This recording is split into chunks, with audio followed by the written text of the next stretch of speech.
it's red, it's recording, it's all good. Good.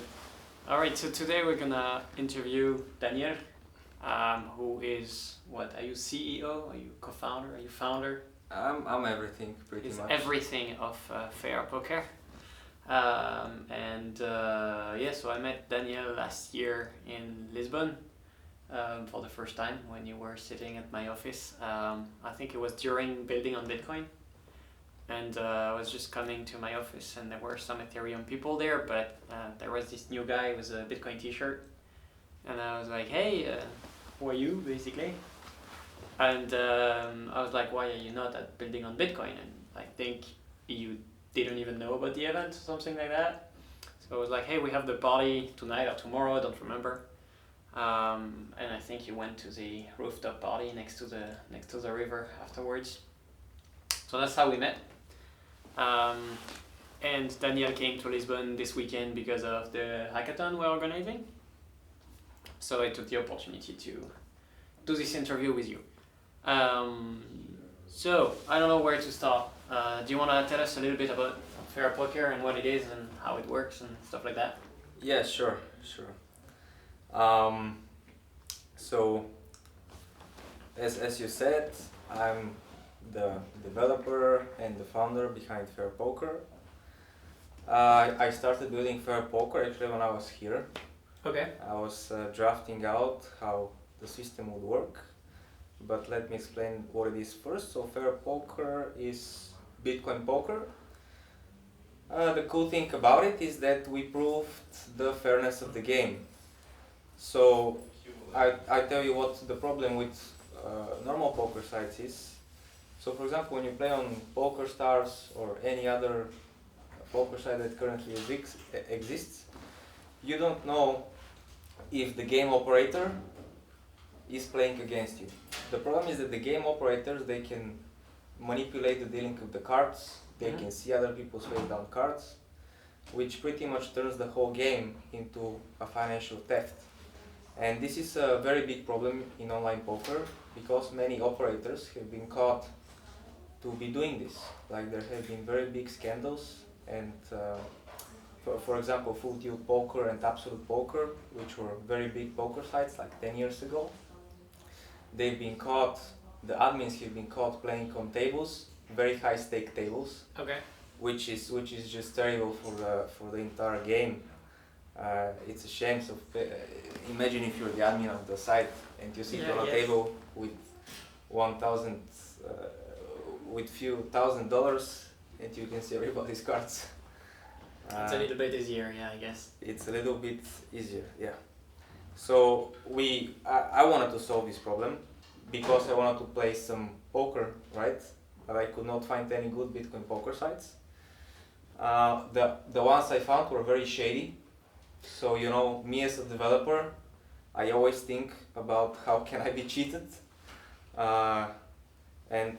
you know, this is how I experienced this problem. I just wanted to play poker. All the sites that were available were very shady, so I decided to create one where you can really verify the integrity of the game. And yeah, this is how the idea of FairPoker came to be. So we proved that our game is entirely fair, the dealing of the cards. You know for sure that the operators cannot see your face down cards, and you can verify that. And how do I verify that? Can I compile the client myself, or it's only on the web page, so I can check that on the web page?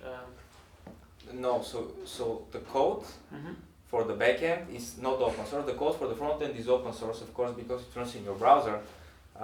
So one way to verify the game integrity is, yes, to inspect the browser code. Another more reliable way to do that is to monitor your network requests. So only by monitoring your network requests, which is much easier than reading the whole code, you can verify that your card keys stay on your side and are not sent to the server. Okay. Yeah, and this pretty much is enough to convince you that no one else can see your face down cards until the showdown, where you send your card keys to the server, to prove that you hold these two cards. All right, cool. Yeah, do you want to explain a little bit more how it works? I have a good idea, but maybe people here have never heard of FairPoker before. Yeah. So do you want to quickly explain how the probably fair or fairness works in your client, and how is it related to Bitcoin, if it is? Yeah, so it works through cryptography.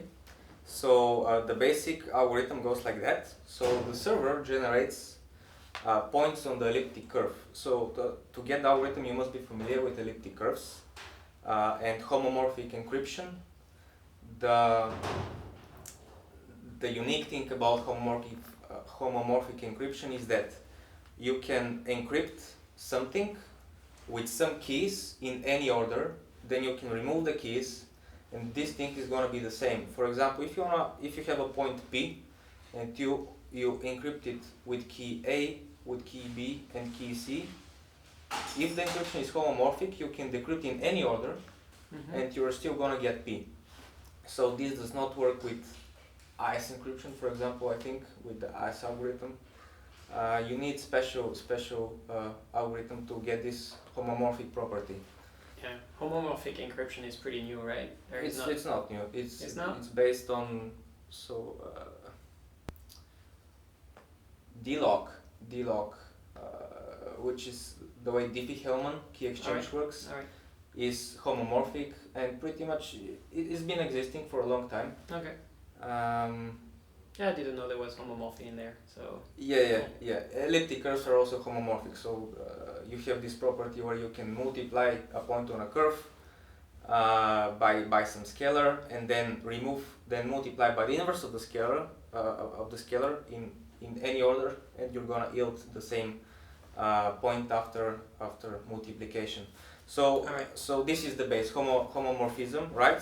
So the server generates 52 points on an elliptic curve, which represents every card in the deck. So if it's me and you, the players, we give the 52 points to you. So you encrypt every point with a key. The correct term is a scalar. Yeah. So you encrypt every point with a scalar, and you shuffle the cards. So you are Kevin, so your scalar is gonna be K. I'm Daniel, so my scalar is gonna be D. So you encrypt 52 points by K, you shuffle them, and you send the points to me. So technically you send them to the server, which sends them to me. So when I shuffle them, I just put them in a list, and it gets, like, it's just a list with the order of my encrypted cards. Yeah, it's an array. Order, it's right? pretty much an array. Yeah. Whatever. So we give you an array 52. You encrypt, shuffle, send back. So now they're sent to me. I do the same. I encrypt all the cards by my key D, and I shuffle them. So now every point is DKP 52 times, but the P is different. So P1, P2, P3, up to P52.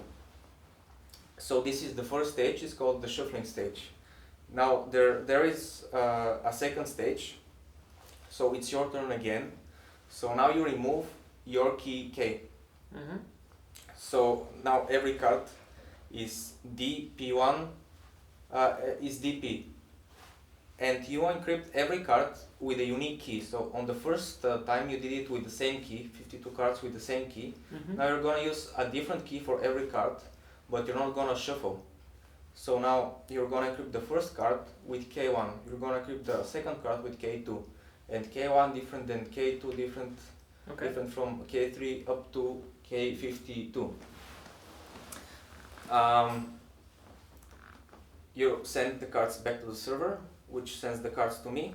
I do the same. I remove my shuffle key, D, and I encrypt every card with a different key. So the first card is going to be D1, the second card is going to be encrypted by D2, by D3, up to D52. And now we get a deck of cards, which is, so every card is encrypted with a unique key by both of us, and to open a card, both of us have to cooperate. So if you want to open the card at index 1, you have to send K1, I have to send D1. Okay. to remove K and D and find what P is. When we get P, this is pretty much the P from the starting deck, right? Okay. And why do you have this step? Just because that's the only way. Okay, so the first step is just the shuffling basically, and then this is to do what? Because like you're not reshuffling after that, so it's just to reveal the card one by one. Okay, cool. So the reason is that if we play with the shuffle deck only, then once you review, so the thing is that every card is encrypted with the same key. Yeah, so if we open one card, we open all the cards. Okay, once it's revealed, yeah, exactly. Okay, Yeah. cool. So you are okay.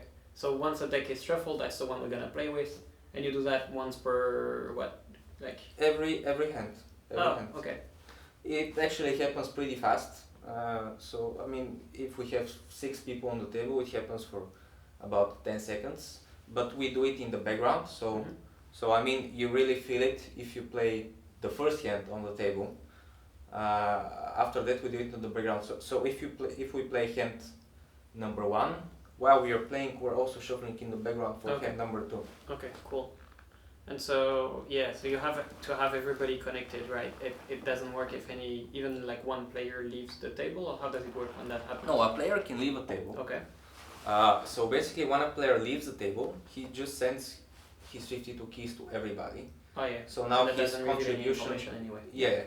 is done. So he can do whatever he wants. Also, when he folds, he reveals all his keys. So what happens if he disconnect, without revealing his keys? Yeah. So if he disconnects without revealing the keys, we give him a chance to reconnect, of course. But if he does not reconnect, then if we have more community cards to open, then we have to cancel the hand. So the thing is that we cannot open community cards. So the community cards is the flop, the turn and the river. We cannot open community cards without everyone contributing their keys.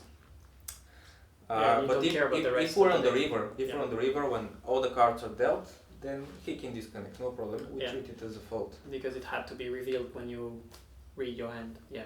All right. Cool. So that's pretty cool. And nobody else did that before, or you didn't find anybody else doing that or anything like this before. So you're the first one to do something like this.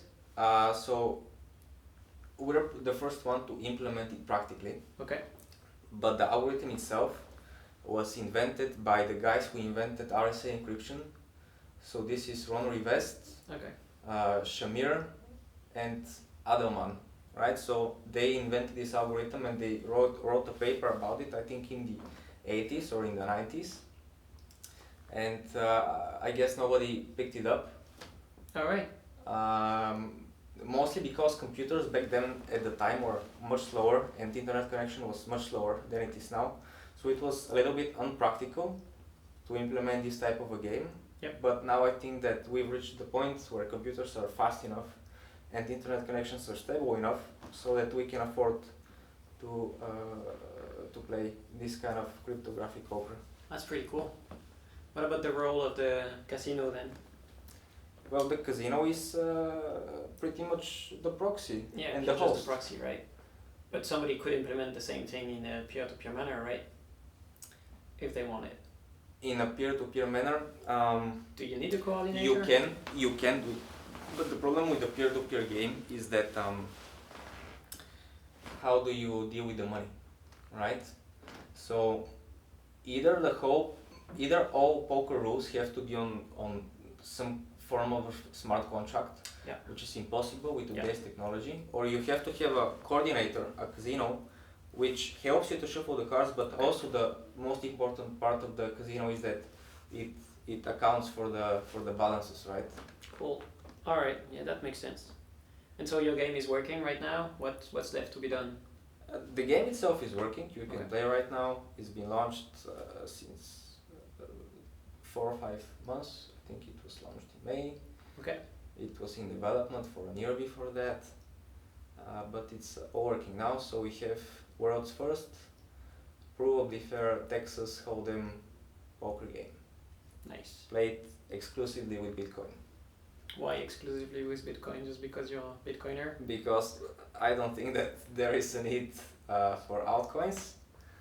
And actually, like, the technical reason is that if we have multiple currencies, then, for example, a player who deposits ETH cannot play against a player who has BTC in his account, right? So all players on the platform must be using the same currency so that they can play against each other. Okay. Or we have to act as an exchange, right? So Yeah. we either have to exchange their money, their cryptocurrency, to some common cryptocurrency, or we have to launch an ICO, which I'm not gonna do in no circumstance, because I'm Alright. quite against that. Or we have to use the most, you know, common cryptocurrency, which is Bitcoin, which is the selling point of the cryptocurrency ecosystem. Yeah, and I think it works well for, you know, gamblers or players anyway. It's one of these currencies that makes sense in this ecosystem. All right, so how many players you have right now? Not that many, right? It's still the launch thing, so you need to convince people that they should use your platform instead of the others. Yeah. How are you gonna do that? So right now there's not that much traffic indeed. So recently traffic is starting to pick up. So there are games running almost always. There's games on the lower stakes running much more than the games on the higher stakes, but traffic is growing, and this is visible.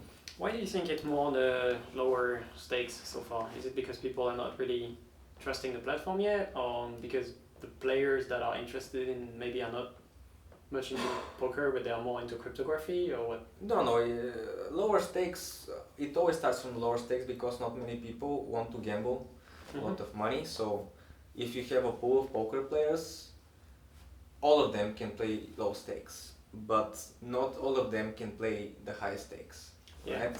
I would think that, you know, when you're looking for a probably fair poker game, it's because you have, you know, quite some money at stake, maybe. But Yeah, wrong, exactly, so exactly. Yeah, this is one of the key,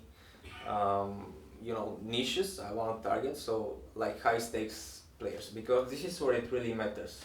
If you're playing on $5, you probably don't care this much about cryptography and security and game integrity. But if you're playing for thousands of dollars, Yep. then you want to know that everything is fair. So I know you hosted the Mr. Hodl poker cash games the other day. Was it Sunday a week ago? Something like that. Yeah. I did enjoy this one. I played in the tournament he did before, but I was just like not going to play for Sunday last week. But next time, yeah, for sure I'll join. And you don't have tournaments, right? Not yet. Not yet. Okay. I'm working on it. Cool. Do you want to tell us a little bit about like how you learned about Bitcoin and your history in Bitcoin, or? Yeah, sure. So how I learned about Bitcoin, I don't remember the exact article I read or the exact way, but I know that the first thing I came across was the darknet, right? Mhm. So I thought that this is a pretty interesting concept. I've always been like, I've always really liked computers and also like hacking some stuff. Like I used to write a lot of like scripts and like viruses. When I was a kid, this was my hobby. So I somehow came across the darknet, and I saw that they were using some crazy currency, and I thought about it. Why not PayPal or something? And the fact that someone can create a truly free marketplace like the darknet used to be with some unknown currency was pretty strange to me. So then I researched Bitcoin. I found out this cryptocurrency Bitcoin, and I just checked the Tor browser and all that stuff, and it was very, very interesting to me. I was very skeptical. So I read the white paper first. Okay. I find all the technical stuff to convince myself that this is real thing. It can work, And then I just bought some Bitcoin and played around with it, just sent from here to there. Yeah. Yeah, that's how I came across. All right. And FairPoker is your first venture in Bitcoin, or did you do something else before that I don't know about? Um, as a kid, I used to sell websites. Okay. Yeah. So this was my first venture, probably. Like I had, a small website design studio, like web design. I was selling sites. But FairPoker is my first like real venture, where I have some venture capital and it's much higher stakes. All right. Yeah. Very good. Very good. What are your plans for like the future with FairPoker? By the way, are you like hiring? Are you what are your like growth plan? I'm not hiring at the moment. Okay. We're currently two full-time people, but the shareholders are more. We're 6. About the future, I don't know, man. Like I hope for the best. I prepare for the worst. Okay. All right. Well, I don't see why it wouldn't pick up. But yeah, sure. It's like you need to now convince players to come, and I guess it's like kind of chicken and egg. If there is nobody playing, then nobody wants to come. True that.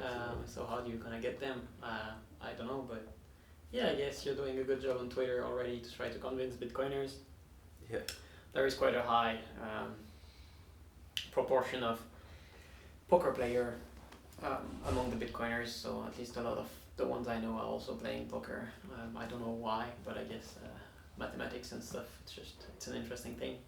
A link between maybe Bitcoiners and poker and other statistical games. All right, I don't know what else I can ask. Oh yeah, you participated to the hackathon this weekend. Yeah. Do you want to tell us a little bit more about like your project, what you did, if you're gonna work on it maybe in the future? Or? Yeah, first of all, thank you for organizing the hackathon. It was really nice. I had it was very fun for me. Cool. Really nice atmosphere, really nice people. So what we did at the hackathon is me and my 2 other teammates, we built submarine swaps. So submarine swap is a way to convert Lightning Bitcoin to on-chain Bitcoin without closing any channels or doing anything on the Lightning network itself, like which breaks the channel. Yeah. So this is pretty much a trustless way to exchange Lightning Bitcoin to on-chain Bitcoin, or the reverse, on-chain Bitcoin to Lightning Bitcoin. It's done via Bitcoin smart contract. Yeah, and I mean the example user story is, let's say that you want to buy a coffee with Lightning, but you don't have Lightning, for example, like the coffee machine like here. Here, yeah. Yeah, so you can contact a swap provider, which is going to pay you the coffee via the Lightning network himself, and you're going to send him on-chain Bitcoin. And you do this in a trustless manner, such that he cannot run away with your money. Yeah, that's really cool. I think it was a very interesting project. So, and the code is running, right? So everything is kind of working, I guess. Yeah. So you can generate the Bitcoin smart contract as a raw Bitcoin transaction and publish it to the Bitcoin network, and it's gonna work. Yeah. Nice. Do you think they're gonna be more like? Are you gonna start a what it's called, like a provider? It's not a third party, so I don't know. I don't have such plans for now, but we'll see. All right. Well, I think I think it was a cool project. All the code is on GitHub, I guess, right? Yeah, true. So people can check it out. Was there a name for it? Or? Yeah, the name is Equilibrium. Equilibrium. Yeah. Told you I hate this name. It's like sounds like an ICO again. Yeah. Equilibrium. All right. So yeah, I recommend everybody to check out this code as well, because it's pretty cool, and I think in the future we'll have more and more use case for this type of swaps between the on-chain and off-chain. It's also really good for privacy, because you can actually move coins that you don't own. Well, at least it's 2 different parties moving the coins. So in the future that could become really helpful, I think. Yeah. You could imagine like I guess you could imagine like a coin join transaction where actually the outputs are all hash time locked and you actually exchange lightning, so you're coin joining some kind of lightning stuff. You could do a lot of weird stuff like that. In my opinion, that could be really fun to break the, like in the future you're gonna have a lot of chain analysis again, and if you start having atomic swaps mixed in the coin joins, it could be really fun to actually break all future links. Alright, anything else you wanna talk about? No. Alright, well good. Well, thank you very much. And I'm gonna post that on YouTube. Thank you, Kevin.